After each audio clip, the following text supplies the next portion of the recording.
आज की हमारी कहानी का नाम है तू इश्क है मेरा। आइए सबसे पहले किरदार परिचय कर लेते हैं। आयरा मल्होत्रा एक बेहद खूबसूरत, रहस्यमयी और तेज़ दिमाग वाली लड़की।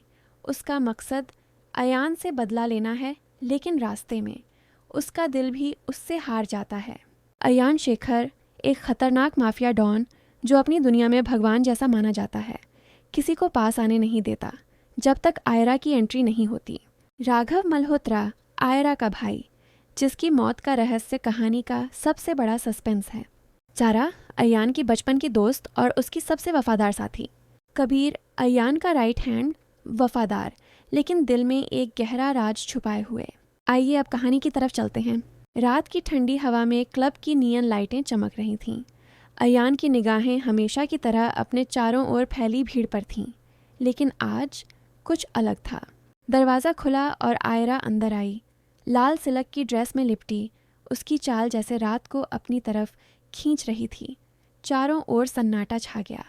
वो सीधी अयान की टेबल तक आई। मुझे तुम्हारे साथ डांस करना है। अयान ने उसकी आंखों में देखा। वहाँ न डर था न झिझक, बस आग थी। तुम जानती हो मैं कौन हूँ? अयान ने कहा। हाँ, और मुझे फ़र्क नहीं पड़ता, आयरा ने कहा। भीड़ के बीच डांस शुरू हुआ। उनकी सांसें पौड़ एक दूसरे से टकराईं, शरीर करीब आए और एक अनकहा आकर्षण ने माहौल को और भी गर्म बना दिया। लेकिन दोनों के दिल में कुछ और चल रहा था, एक खेल और एक खतरा। आयरा का हर कदम सोचा समझा था। वो अयान के करीब आ रही थी सिर्फ बदला लेने के लिए, लेकिन जब अयान ने उसका हाथ पकड़ा, उसके सीने के पास खींचा और धीरे से बोला, तुमसे नफरत करनी चाहिए लेकिन दिल कुछ और करना चाहता है। ये सुनकर आयरा की धड़कनें तेज़ हो गईं। उसने खुद को समझाया, याद रख, ये सिर्फ एक खेल है। लेकिन अयान की नज़रों में कुछ ऐसा था जो उसे बार बार तोड़ रहा था। एक रात पार्टी ख़त्म होने के बाद अयान ने उसे अपने पेंट हाउस में बुलाया।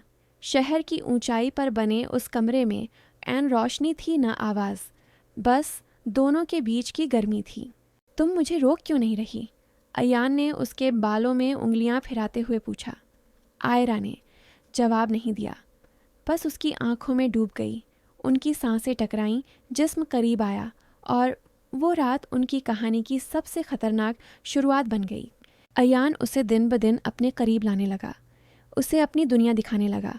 लेकिन आयरा के पास एक राज था, वो उसकी ज़िंदगी में यूं ही नहीं आई थी। राघव की मौत की फाइल अब भी उसके दिल में जल रही थी। अयान को पता नहीं था कि उसका सबसे बड़ा दुश्मन उसकी बाहों में सोता है। जारा को आयरा पर शक होने लगा था। वो जो दिखती है वो नहीं है अयान, उसने चेतावनी दी। लेकिन अयान अब आयरा के जादू में था। वो अपनी नज़रों में डाबस वही देखता जो उसका दिल चाहता था। इस बीच अयान और आयरा के बीच का रिश्ता जुनून में बदल चुका था। रातें उनकी आग बन चुकी थीं, लेकिन जारा की नफ़रत और शक अब एक नए तूफान को बुला रही थी। एक रात अयान ने उसे अपनी माँ की पुरानी फ़ोटो दिखाई। ये मेरा घर है, अब तुम भी इसका हिस्सा हो।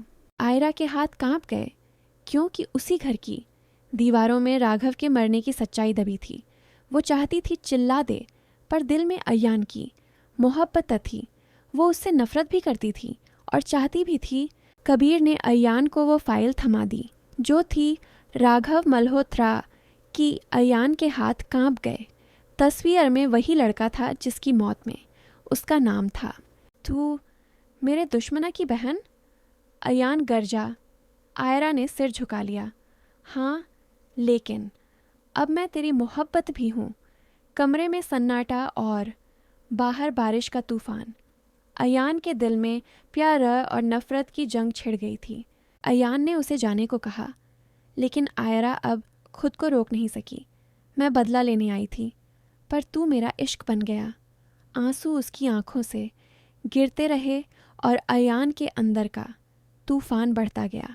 आयरा को दुश्मनों ने अगवा कर लिया। अयान ने पहली बार अपने दिल की सुनी और उसे बचाने निकल पड़ा। गोलीबारी, खून और धोखे के बीच अयान ने उसे अपनी बाहों में भर लिया। तू मर भी गई तो तेरी मोहब्बत जिंदा रहेगी, उसने उसे अपनी छाती से लगाकर कहा। आयरा जख्मी थी, अयान की बाहों में लेटी हुई, दोनों की आंखों में आंसू थे। मैं तुझे नफरत करने आई थी, पर तुझसे मोहब्बत कर बैठी, उसने धीमे से कहा। अयान ने उसके माथे पर किस किया। तू इश्क है मेरा, चाहे तू इस दुनिया में रहे या नहीं। बारिश अब भी चल रही थी, लेकिन अब वो सन्नाटा नहीं था। वो एक मोहब्बत की चीख थी जो हमेशा जिंदा रहेगी। The end.